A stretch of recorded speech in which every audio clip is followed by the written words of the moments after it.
کو جنگ میں فتح کی وجہ سے مبارکباد دیتے ہیں اور قبیلے کے تمام لوگ بہت زیادہ خوش ہوتے ہیں۔ پھر الپ ارسلان اپنے بابا کو دیکھنے کے لیے اس کے خیمے کی طرف چل پڑتے ہیں اور الپ ارسلان اپنے بابا کے خیمے میں پہنچ جاتا ہے اور جب اپنے بابا کو دیکھتا ہے تو ان کی طبیعت بہت زیادہ خراب ہوتی ہے۔ الپ ارسلان کہتا ہے کہ میری اتنی زیادہ عمر ہو چکی ہے، میں نے پہلے کبھی بھی بابا کی اتنی زیادہ طبیعت خراب ہوتے ہوئے نہیں دیکھا۔ ہم اپنے بابا کے لیے جو بھی ادویات لے کر آئے ہیں ان سے کوئی فائدہ نہیں ہوا۔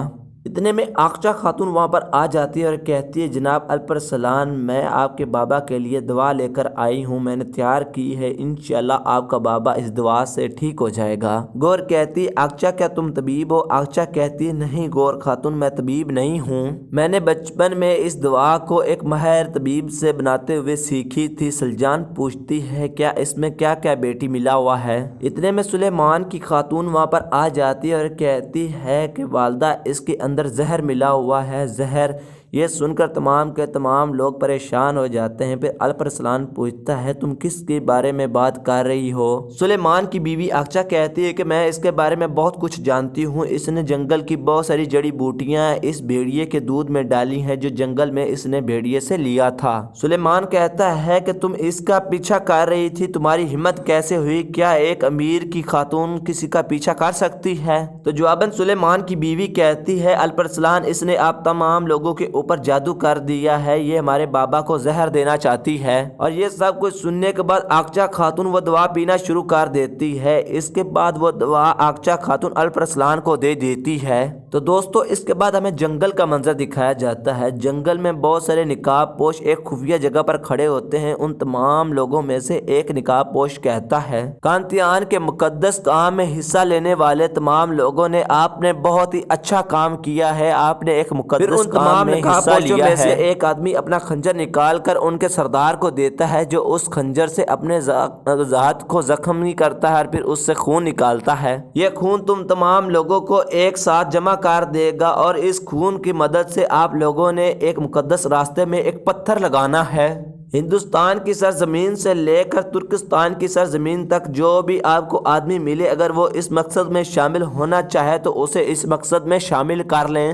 تم لوگ ان لوگوں کو اس ریاست میں جمع کر لو گے جو ہم نے اس ریاست کو بنانے کے لیے مقصد جاری کیا ہے۔ صرف اور صرف یہ ریاست غزنی میں ہی قائم کی جائے گی جہاں پر اس کا وعدہ کیا گیا تھا۔ اس کے بعد پھر سے ہمیں چاوری صاحب کے خیمے کا منظر دکھایا جاتا ہے۔ الپ ارسلان اپنے بابا کو وہ دوا پلا دیتا ہے جس کی وجہ سے چاوری صاحب دوا پینے کی وجہ سے تھوڑے سے صحت یاب ہو جاتے ہیں اور ہوش میں آ جاتے ہیں۔ الپ ارسلان اپنے بابا کو ہوش میں آتا ہوا دیکھ کر بہت زیادہ خوش ہو جاتا ہے۔ جب چاوری صاحب ہوش میں آتا ہے تو وہ الپ ارسلان کو دیکھ کر بہت زیادہ خوش ہوتا ہے۔ الپ ارسلان کہتا ہے کہ بابا ہم نے حسن صاحب کا جو بدلہ ہے وہ لے لیا۔ یہ سن کر چاوری صاحب بہت زیادہ خوش ہو جاتا ہے۔ چاوری صاحب کہتا ہے اللہ کا لاکھ لاکھ شکر ہے، لیکن الپ ارسلان واسکو پران کے مسلمانوں کا کیا ہوگا؟ تو الپ ارسلان کہتا ہے کہ وہ کیسے بچانا ہے انہیں بابا، میں وہ جانتا ہوں، لیکن آپ صرف اور صرف اپنی صحت پر توجہ دیں بابا۔ سلجان خاتون کہتی ہے کہ ہمارے بابا اب ٹھیک ٹھاک ہیں، اللہ کا لاکھ لاکھ شکر ہے، لیکن الپ ارسلان آپ کو جلد جلد رائی کے محل میں جانا چاہیے تاکہ سلطان ارطغرل کو اپنے بھائی کی فکر نہ ہو۔ اس کے بعد سلطان رائی کے محل کا منظر دکھایا جاتا ہے اور الپ ارسلان بھی اپنے ساتھیوں کے ساتھ محل میں پہنچ جاتا ہے اور پھر سلطان ارطغرل کے ساتھ بیٹھ کر اور اپنے ساتھیوں کے ساتھ بیٹھ کر وہ ایک دسترخوان کے اوپر بیٹھ کر کھانا کھا رہے ہوتے ہیں۔ سلطان ارطغرل کہتا ہے کہ میرے بہادر بیٹے جنہوں نے فسلر میں کفار کو شکست دی اور انہیں نبشت و نبود کر دیا اور انہیں خاک میں ملا کر رکھ دیا، ماشاءاللہ، اور خصوصاً بالخصوص اور خاص طور پر میرے الپ ارسلان بھتیجے کی بہادری پوری دنیا میں چھا کر رہ گئی ہے۔ الپ ارسلان کہتا ہے میرے سلطان آپ کی موجودگی میں ہم ہر بر اعظم کو دوبارہ سے حاصل کریں گے انشاءاللہ۔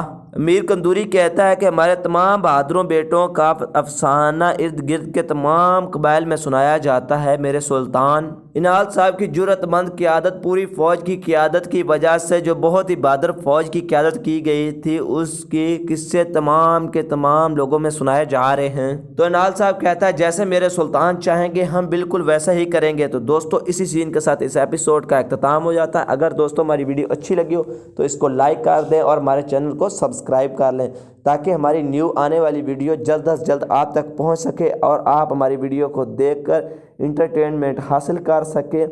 تو اسی لیے ہمارے چینل کو لازمی سبسکرائب کر لیں تاکہ ہماری ویڈیو جلد از جلد آپ تک پہنچ سکے۔ تو ملتے ہیں نئی ایپیسوڈ میں، تب تک دیجیے ہمیں اجازت، اللہ حافظ۔